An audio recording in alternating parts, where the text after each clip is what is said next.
depan pintu rumah orang lain, lalu langsung dihentikan oleh polisi kulit putih. Polisi ingin memeriksa barang-barang yang dia bawa, namun dia gugup dan mencoba mendorong troli untuk pergi. Akibatnya, dia malah ditekan ke mobil, lalu dibawa ke kantor polisi dan ditahan. Polisi kulit putih itu mengira telah melakukan sesuatu yang besar, tapi tak disangka malah bernasib buruk karenanya. Detik sebelumnya, pria kulit hitam itu masih gemetar bersembunyi di sudut, tapi detik berikutnya dia malah makan burger bersama polisi. Polisi kulit putih yang menangkapnya bahkan harus menulis laporan introspeksi sebanyak 8.000 kata dan menjadi sopir pribadi untuk membantunya mengantar barang. Namun pria kulit hitam yang terlihat sederhana dan polos itu justru dengan ketulusan hatinya mengubah seluruh kota kecil. James karena menderita kelainan perkembangan otak bawaan, meskipun memiliki penampilan yang tampak dewasa, sebenarnya memiliki jiwa polos seperti anak usia 5 tahun. Dia suka mendorong troli belanja berkeliling kota, mengumpulkan barang-barang yang dibuang orang. Penampilannya yang aneh sering menarik tatapan orang lain, dan para orang tua bahkan akan segera menarik anak-anak mereka untuk menghindar. James sudah terbiasa dengan perlakuan seperti itu, dan tidak memperdulikannya. Meski tidak terlalu cerdas, dia juga punya hal-hal yang disukainya. Setiap kali melihat tim rugby berlatih di lapangan, dia akan berhenti dan menonton lama, karena momen inilah pelatih secara tidak sengaja menyadari keberadaannya, dan roda takdirnya pun mulai berputar. Suatu hari, seorang siswa secara tak sengaja menendang bola keluar lapangan, dan James kebetulan lewat di dekat situ. Siswa itu memintanya untuk mengambilkan bola, namun dia mengira bola itu dibuang dan diberikan padanya, lalu memasukkan bola ke dalam troli dan pergi. Siswa itu melapor ke pelatih, tapi sang pelatih hanya tersenyum tanpa mengatakan apa-apa. Namun tindakan James dan pelatih membuat para pemain merasa kesal. Keesokan harinya mereka mulai membalas dendam kepada James.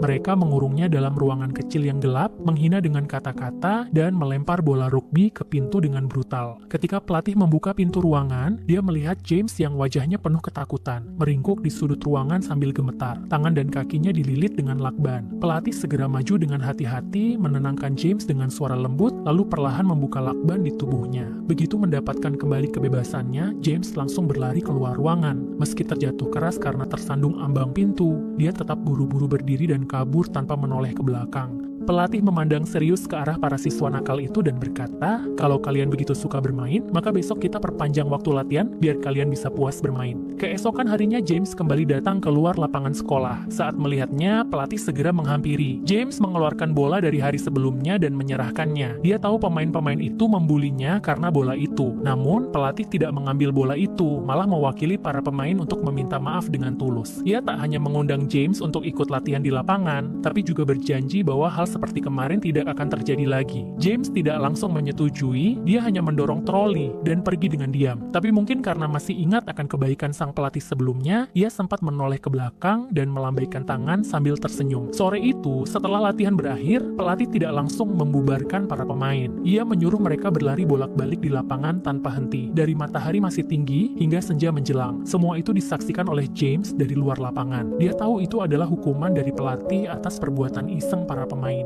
Tak lama kemudian, tim menyambut kompetisi rugby tahunan. Setiap sebelum pertandingan, pelatih akan meminta para pemain menutup mata, membayangkan sorakan kemenangan lebih dulu. Setelah semangat mereka terbakar, para pemain akan berlari ke lapangan, melepaskan hormon muda mereka. Dengan arahan taktis pelatih yang tenang, pemain unggulan Johnny mencetak skor demi skor bagai bambu terbelah. Berkat kerja sama tim yang solid, akhirnya mereka berhasil meraih kemenangan. Saat semua orang merayakan dengan penuh kegembiraan, pelatih melihat James berdiri diam di balik pagar, memperhatikan setiap pertandingan dengan penuh kerinduan dalam sorot matanya yang kosong. Setelah pertandingan, pelatih dan orang tua para pemain mengadakan pesta perayaan seperti biasa. Para orang tua sangat memuji pelatih dan yakin tim mereka bisa lolos ke final. Ketika para pemain berlatih di lapangan seperti biasa, James lagi-lagi muncul di luar lapangan seperti sudah menjadi kebiasaan. Pelatih melihat keinginan di mata James, tapi takut memanggilnya langsung akan membuatnya takut. Maka ia menyuruh asisten pelatih mengantarkan sebotol air untuknya. Melihat James menerima dan mau meminum air itu, barulah setelah latihan selesai, pelatih sendiri menghampirinya. Ia membuka pintu dan menyapanya dengan hati-hati. Tapi tak peduli bagaimana pelatih bertanya, James hanya berdiri kikuk dan tak mengucapkan sepatah kata pun. Sampai akhirnya dia tertarik saat mendengar ada hamburger di dalam ruangan. Begitu masuk ke kantor, matanya langsung terpaku pada radio di atas meja.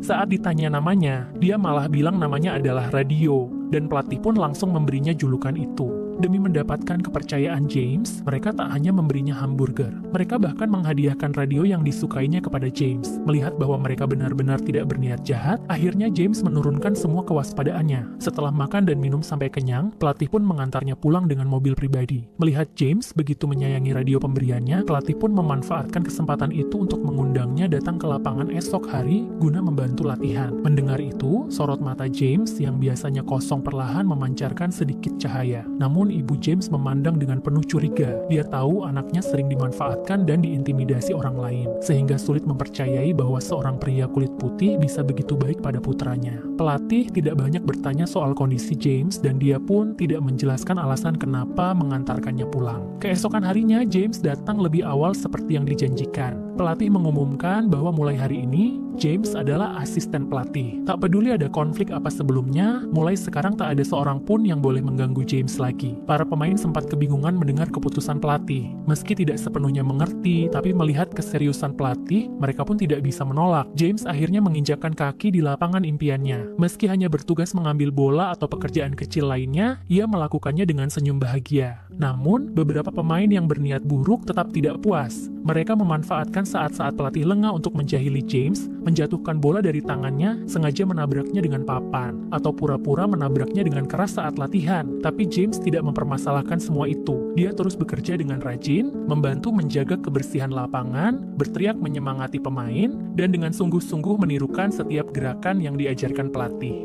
Seiring berjalannya waktu, para pemain mulai berhenti menjahilinya. Hubungan James dengan tim pun semakin erat. Saat pertandingan, ia akan menemani pelatih menonton dan mendukung tim. Ia bahkan akan masuk ke lapangan untuk memberi semangat langsung, kadang ikut bersama cheerleader menyemangati tim. Setiap kali, James tak ragu menunjukkan dukungannya, mencatat dengan penuh perhatian setiap kemenangan dan kekalahan tim. Saat pemain merasa kecewa karena kekalahan, dia akan maju menyemangati mereka dengan semangat tinggi. Mungkin karena dukungannya itulah, skor pertandingan sering berbalik menguntungkan, semangat para pemain pun meningkat tajam. Penonton mulai berdiri dan bersorak memuji James. Tapi di tengah semua perkembangan positif ini, beberapa orang tua murid mulai melayangkan protes. Mereka mengejek pelatih karena memperlakukan tim profesional seperti sirkus, bahkan menyamakan James dengan badut karena tingkah lakunya. Pelatih tidak ingin berdebat panjang. Untuk lebih memahami James, ia pun menyetir sendiri ke rumah James dan bertemu ibunya. Ia bertanya soal kondisi kesehatan James, namun sang ibu menjelaskan bahwa dokter sendiri tidak tahu pasti apa penyakitnya. Yang jelas, perkembangan James jauh lebih lambat dari anak lain. Ayah James sudah lama meninggal. Demi mencukupi kebutuhan hidup, sang ibu harus bekerja minimal 12 jam sehari. Waktu untuk bersama James sangat terbatas, tapi dia bersikeras bahwa James adalah anak yang sangat baik hati. Hanya saja tak banyak orang yang bersedia meluangkan waktu untuk mengenalnya. Tapi dia salah. Di hadapannya sekarang berdiri seorang pelatih yang justru mau meluangkan waktu. Hari itu, tim akan bertanding di tempat lain, tapi kepala sekolah menyampaikan pada pelatih bahwa James tidak boleh ikut karena bukan siswa sekolah dan memiliki kondisi tidak normal. Jika terjadi sesuatu di jalan, misalnya kejang atau sakit, pihak sekolah tak bisa bertanggung jawab. Maka kepala sekolah melarang pelatih membawa James. Kepala sekolah bahkan mempertanyakan niat pelatih, apakah benar ingin membantu James atau hanya menjadikannya maskot tim. Pelatih tidak banyak menjelaskan, ia hanya menghentikan James yang bersiap naik ke bus, dan dengan rasa bersalah berkata, "Maafkan aku." Mendengar itu, James tertegun di tempat. Pelatih pun tidak tahu harus berkata apa, hanya bisa terus meminta maaf sebelum naik ke bus. Melihat bus perlahan menjauh, hati James terasa sesakit hujan deras yang mengguyur. Agar tidak ketinggalan kabar tim, ia mengambil radio kesayangannya. Malam itu, di tengah guyuran hujan, ia datang ke lapangan. Ia menyalakan radionya dan mendengarkan siaran pertandingan tim. Dengan penuh semangat seolah hadir langsung bersama tim, ia mengikuti gerakan di lapangan, meniru suara dari siaran radio dengan gerakan canggungnya. Meski berulang kali terjatuh, ia tidak pernah menyerah. Pada detik-detik terakhir pertandingan, James meniru gaya para pemain dan meletakkan bola dengan sangat serius di tanah. James mengumpulkan tenaga dan menendang bola sekuat-kuatnya, namun malah terjatuh dengan keras ke tanah. Tendangannya meleset, dan tim yang ia dukung pun akhirnya kalah.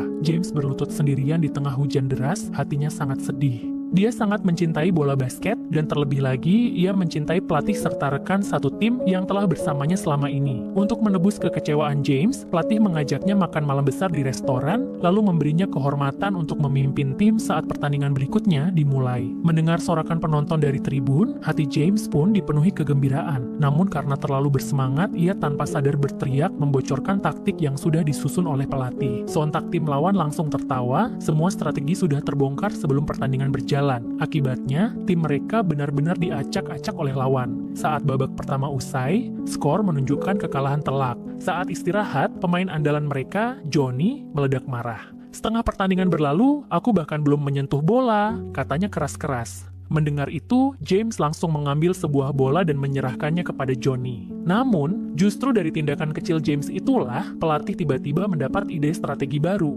Di babak kedua, setelah pergantian taktik, seluruh pemain tampil luar biasa. Johnny bermain sangat agresif dan luar biasa. Tim pun perlahan mengejar skor dan akhirnya berhasil membalikan keadaan. Mereka memenangkan pertandingan. Sebagai bentuk terima kasih kepada James atas inspirasinya dan pendampingannya sepanjang musim, pelatih memberikan bola rugby simbol juara kepadanya sebagai bentuk pengakuan dan penghargaan. Semua orang merasa bahagia untuk James, kecuali ayah Johnny. Ia beranggapan bahwa tim seharusnya bisa tampil lebih baik jika bukan karena kehadiran James yang dianggap mengganggu fokus pelatih. Kalau pelatih tidak terlalu sibuk mengurusi James, dia bisa melatih lebih baik lagi, pikirnya. Namun, seperti sebelumnya, pelatih tidak menanggapi komentar itu. Ia hanya teringat kata-kata ibu James. Di dunia ini banyak orang yang tidak bisa menerima kebaikan karena hati mereka dipenuhi oleh kebencian. Ibu James merasa sangat bangga saat melihat putranya terpampang di halaman depan surat kabar. Dia sama sekali tidak menyangka anaknya bisa mencapai titik seperti ini. Namun James sendiri tak bisa merasa bahagia. Musim pertandingan telah usai, itu berarti dia harus kembali ke kehidupannya yang lama, hidup di jalanan tanpa arah dan tujuan, namun pelatih tidak meninggalkannya begitu saja. Di hati pelatih, James sudah seperti anaknya sendiri. Ia mendatangi kepala sekolah, memohon agar sekolah bersedia menerima James. Ia juga berjanji akan menjaga dan memperhatikan James sepenuh hati. Meskipun kepala sekolah masih tidak sepenuhnya paham maksud pelatih, ia pun tidak menolaknya. Akhirnya, James pun bisa mulai bersekolah. Saat waktu luang, pelatih mengajarinya membaca dan menulis. Bahkan saat sibuk, pelatih sesekali meminta James untuk membantu mengawasi ujian. James dengan cepat menyesuaikan diri dengan kehidupan di sekolah. Ia selalu menyapa teman-teman dengan ramah dan ceria. Setiap hari, semua tampak berjalan lancar dan indah sampai kedamaian itu kembali terganggu. Seorang anggota dewan sekolah merasa keberatan. Baginya, membawa seseorang dengan keterbatasan intelektual ke dalam kelas adalah keputusan yang sangat berisiko. Sekolah ini bukan lembaga kesejahteraan sosial, ini tempat belajar, katanya. Hal ini membuat kepala sekolah sangat bingung. Ia masih tak mengerti kenapa pelatih bersikeras membantu seorang anak yang bahkan bukan keluarganya sendiri. Pelatih masih tetap diam, tak memberi jawaban. Ia hanya menatap James yang sedang bermain basket bersama siswa-siswa lain di lapangan. Melihat bocah yang dulu bahkan gugup untuk berbicara itu kini bisa tertawa, bermain, dan diterima, pelatih pun merasa campur aduk antara bahagia dan khawatir. Karena ia tahu tak semua orang bisa menerima keajaiban dari sebuah kebaikan hati. Namun pada detik berikutnya, suasana berubah total. James malah terlihat sedang makan hamburger bersama polisi sambil menonton TV. Polisi yang sebelumnya menangkapnya kini duduk di samping. Tidak hanya itu, polisi itu juga dengan sukarela mengendarai mobil patroli untuk mengantar James mengirimkan hadiah-hadiahnya dari rumah ke rumah. Berkat ketekunan pelatih yang tak pernah menyerah, kehidupan James di sekolah akhirnya menjadi stabil. Semakin banyak orang yang mulai menyukainya. Mereka semua tersentuh oleh ketulusan dan kepolosan James. James pun mulai menemukan arti dan nilai dirinya di lingkungan sekolah.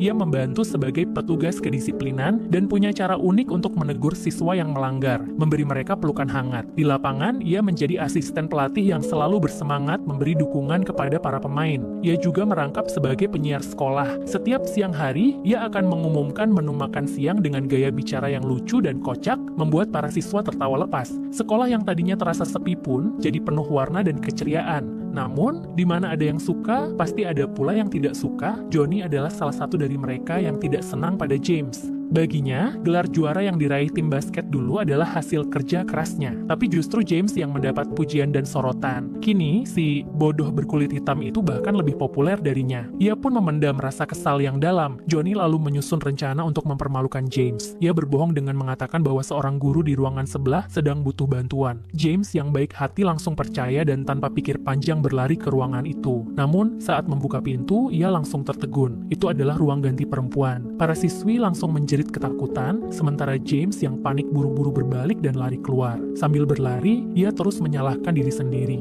menyadari bahwa niat baiknya kembali dimanfaatkan orang lain. Sementara itu, Johnny tertawa puas, merasa berhasil mempermalukan James. Keesokan harinya, pelatih yang mendengar kabar ini langsung menemui James. Ia tahu James tidak mungkin melakukan hal itu dengan sengaja, dan meminta James jujur siapa yang menjebaknya. Namun James tetap tidak mau mengatakan apapun. Ia tidak ingin menyakiti orang lain, bahkan orang yang menyakitinya. Walaupun James diam, pelatih bisa menebak pelakunya. Ia pun menemui Johnny. Sebelum Johnny sempat membela diri, pelatih langsung mencoret namanya dari daftar pemain untuk pertandingan besok. Dengan serius, ia berkata, bahkan dalam situasi seperti ini pun, James tidak mau mengkhianatimu, tapi kelakuan burukmu sendiri yang telah mengkhianatimu. Namun hidup tidak pernah tenang terlalu lama. Saat luka di hati James akibat insiden ini belum sempat sembuh. Kabar duka datang dari rumah sakit. Satu-satunya kerabat James, yaitu ibunya, telah meninggal dunia karena sakit. Begitu mendengar kabar itu, sang pelatih segera bergegas menuju rumah James. James mengurung diri dalam kamar, menangis sejadi-jadinya. Kamar itu berantakan, seperti hatinya yang hancur. Ia menggenggam foto ibunya sambil menangis terseduh-seduh. Ini ibuku. Ibu bilang, kita main bola sangat bagus. Ibu bilang, aku anak yang baik.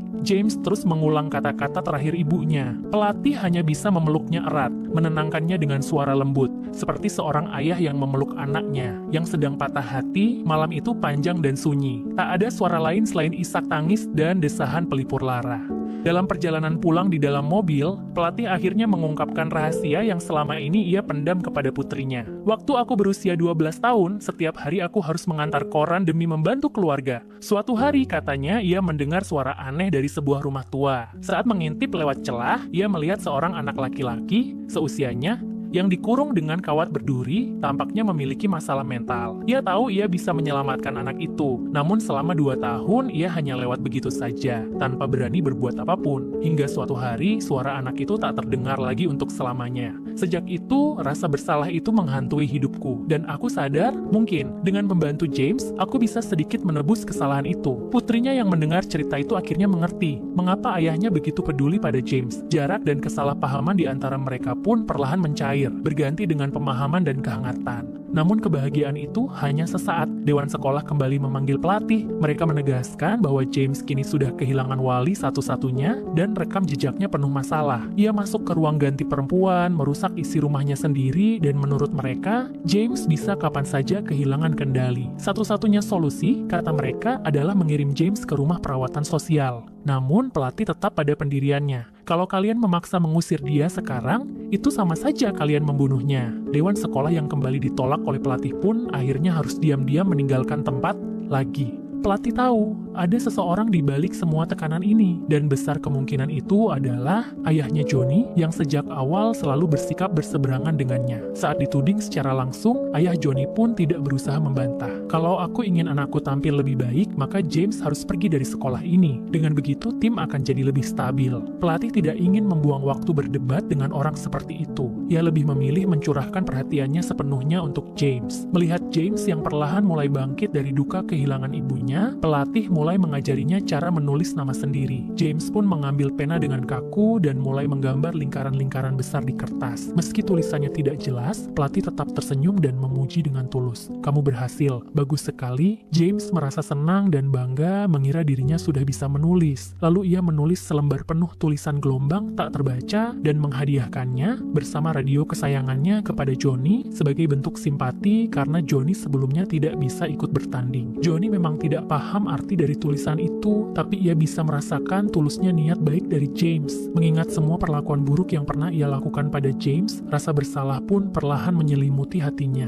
Beberapa waktu kemudian, Johnny akhirnya bisa kembali bertanding. Dengan kehadirannya, tim basket pun seolah hidup kembali. Namun kali ini Johnny tak lagi bermain egois. Ia belajar memberi kesempatan pada rekan satu tim, sesuatu yang tak ia lakukan sebelumnya. Dan semua perubahan ini, tanpa disadari, berasal dari pengaruh James. Namun semakin baik performa tim, semakin besar pula rasa tidak puas dari ayah Johnny. Ia pun kembali ke sekolah untuk mengadu ke kepala sekolah. Kalau bukan karena si bodoh itu, anak saya dan tim bisa jauh lebih hebat. Bahkan ia sampai mengumpulkan orang tua dari pemain lainnya. Dalam suasana yang semakin panas dan canggung, tiba-tiba pelatih datang bersama keluarganya dan berkata dengan tegas, "Saya tahu ada yang tidak ingin James tetap ada di tim ini. Tapi apa dia benar seperti yang kalian pikirkan?" Pelatih mulai bercerita. Saat rekan-rekannya kehilangan semangat, James selalu mengusap kepala mereka dengan lembut.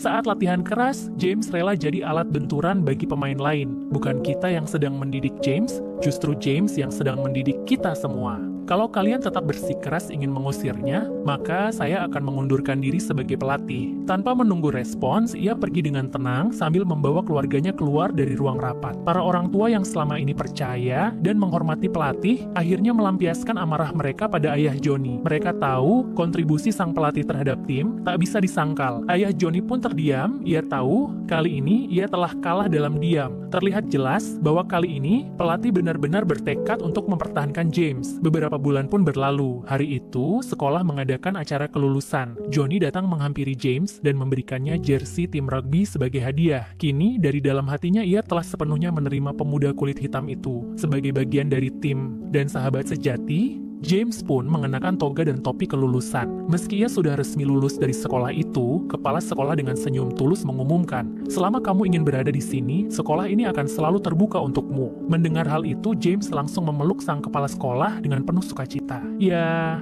akhirnya diakui, diterima, dicintai. Waktu berlalu bagaikan panggung yang berputar, 30 tahun telah berlalu dalam sekejap. Kini, James, yang dulu tak bisa menulis namanya sendiri, telah menjadi pelatih utama tim rugby sekolah, meneruskan tongkat estafet dari sosok yang paling berjasa dalam hidupnya. Meski usianya sudah melewati 50, ia tetap hadir setiap hari di lapangan, membawa semangat dan pesona khas yang tak pernah pudar. Sementara itu, sang pelatih legendaris telah diabadikan dalam Hall of Fame para pelatih olahraga. Keduanya tetap saling terhubung, saling menghormati, karena sepanjang hidup mereka telah saling menyelamatkan. Film ini berjudul Radio 2003, disutradarai oleh Michael Tollin, dibintangi oleh Cuba Gooding Jr. dan Ed Harris, sebuah film biografi olahraga yang diangkat dari kisah nyata.